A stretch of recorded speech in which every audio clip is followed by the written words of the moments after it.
दोस्तों, क्या public holiday का अधिकार एक मौलिक अधिकार माना जा सकता है? कुछ इसी तरह का सवाल उठा था बॉम्बे हाई कोर्ट में एक याचिका दाखिल की गई थी।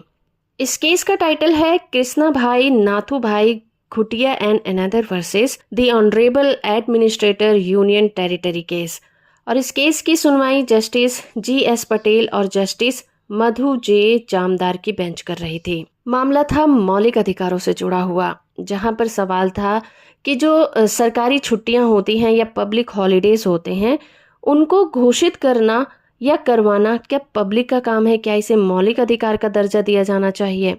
तो हाई कोर्ट ने इस पर कहा कि सार्वजनिक अवकाश जो होते हैं, यानी कि पब्लिक हॉलीडे जो होते हैं, उन्हें घोषित करना सरकार की नीति होती है। इसे मौलिक अधिकार नहीं माना जा सकता। और इस देश में हमारे पास पहले से ही बहुत सारी पब्लिक हॉलीडे हैं।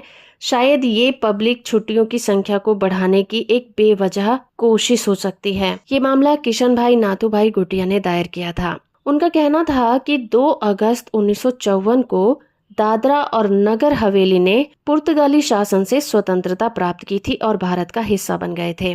उन्होंने कोर्ट में ये भी कहा कि 1954 से लेकर 2020 तक 2 अगस्त को स्वतंत्रता की मान्यता में पब्लिक हॉलिडे के रूप में इजाजत दी गई थी, जिसके बाद 29 जुलाई 2021 को इस छुट्टी को रद्द कर दिया गया था।